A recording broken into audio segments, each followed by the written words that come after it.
Le ton se durcit entre l'Union européenne et Donald Trump. Plusieurs pays européens ont envoyé des troupes en reconnaissance au Groenland et cela n'a pas plu au président américain. Il les menace de 10% de droits de douane supplémentaires dès février, de 25% en juin, tant qu'aucun accord sur le rachat du territoire danois par les États-Unis n'est trouvé. Face à cet ultimatum, les Européens se montrent unis et refusent le chantage. Fred Varlet, Paul Lancin. Le vin français, le pharmaceutique danois, l'acier ou l'automobile allemand. Autant de secteurs menacés de nouvelles taxes par Donald Trump. 8 pays sont dans son viseur. Danemark, Norvège, Suède, France, Allemagne, Grande-Bretagne, Pays-Bas et Finlande. Tous répondent aujourd'hui être unis et déterminés à défendre la souveraineté européenne. Pour moi, une chose est absolument claire, nous ne céderons pas au chantage, il faut une réponse européenne coordonnée. Le Groenland fait partie du Royaume du Danemark et la Norvège soutient la souveraineté et l'intégrité territoriale du Royaume du Danemark. La Belgique a décidé d'envoyer un officier de liaison au Groenland, mais elle n'est pour l'heure pas menacée par Trump. Notre ministre des Affaires étrangères nous envoie ce message d'appel au dialogue. Ces disputes finalement entre alliés, ne nous trompons pas, elles ne font rire que la Russie et la Chine qui doivent regarder ça avec du pop-corn. Les 8 pays européens sont aussi soutenus par les autres États membres de l'Union, comme l'Italie. Pour Giorgia Meloni, pourtant proche du président américain, cette menace de droits de douane est une erreur. Je pense qu'à ce stade, il est très important de se parler et d'éviter une escalade, car nous pouvons travailler ensemble pour atteindre un objectif utile et nécessaire à tous. De l'autre côté de l'Atlantique, la rhétorique des États-Unis reste la même. Le Groenland est essentiel pour sa sécurité. Greenland is the size of 1/4 of the continental United States. With respect to Denmark, Denmark is a tiny country with a tiny economy and a tiny military. They cannot defend Greenland. Face à Trump, les Européens parlent aujourd'hui d'une même voix. Reste maintenant à voir s'ils garderont cette unité pour riposter. Oui, les menaces de Donald Trump suscitent beaucoup de réactions, mais l'Union européenne va-t-elle décider, elle aussi, de prendre des mesures ? Catherine Tonero, des pistes sont-elles sur la table ? Oui, elles font l'objet d'une réunion d'urgence des ambassadeurs des 27 pays membres de l'Union européenne qui a été convoquée cet après-midi ici à Bruxelles.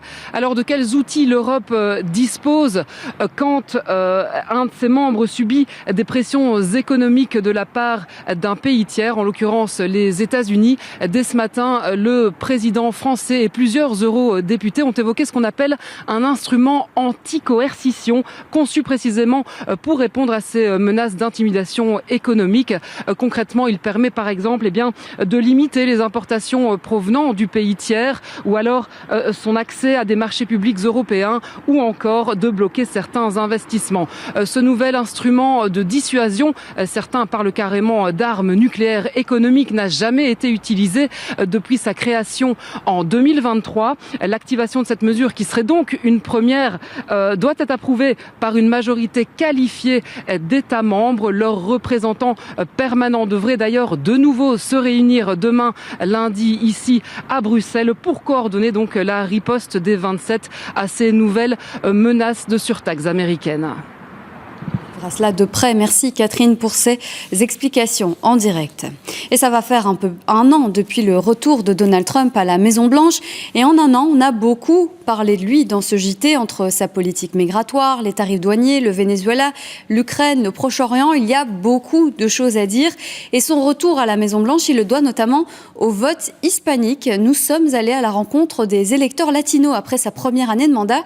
Quel bilan tire-t-il de cette première année ? Nos envoyés spéciaux, Emmanuel Talarico et Alice Debatty, nous emmènent à Little Havana, à Miami, en Floride.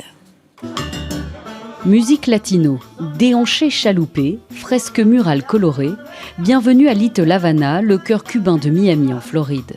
Dans ce quartier, beaucoup d'habitants ont voté pour Donald Trump en 2024. Nous partons à leur rencontre. Au coin de Calle Ocho, les habitants discutent de politique en jouant au domino. Ici, le président américain reste très populaire. I believe Donald Trump is the best president the United States have ever had.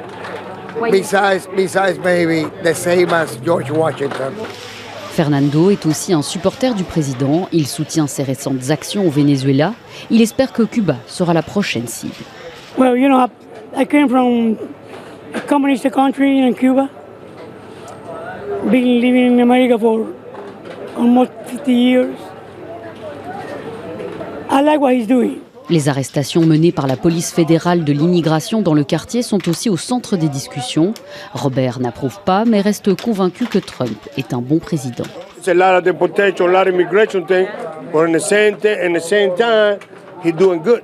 Au total, en Floride, 20 000 personnes ont été arrêtées par la police de l'immigration de Donald Trump sur une année, et ce sont les quartiers multiculturels comme celui-ci qui ont été le plus visés à Miami. Beaucoup de migrants de la ville vivent maintenant dans un climat constant de méfiance et de peur. L'un d'entre eux accepte de témoigner anonymement. Cela fait 30 ans que je suis ici. Et jamais nous n'avions vu un gouvernement aussi raciste. Avez-vous peur ? Plutôt oui. Cet homme, originaire du Honduras, est ouvrier sur les chantiers. Plusieurs de ses collègues ont été arrêtés par ICE. J'ai de très nombreux collègues de travail qui ont été arrêtés. Des opérations qui ont déclenché l'indignation de Barbara. Cette habitante de Miami a créé une association pour venir en aide aux proches de migrants incarcérés. Nous la retrouvons devant l'un des centres de détention de la ville. We are in Pompano Beach in front of the Broward Transitional Center and you can see the name of it right there in the background. Elle dénonce les violences de ICE dans les quartiers latinos et espère une résistance civile. On a human level, I cannot stand by and just let people be terrorized, suffer. It is a moral outrage, and you can't stand by and just let this kind of thing happen. Reste que les récents sondages démontrent que Donald Trump est encore approuvé par 50% des électeurs en Floride.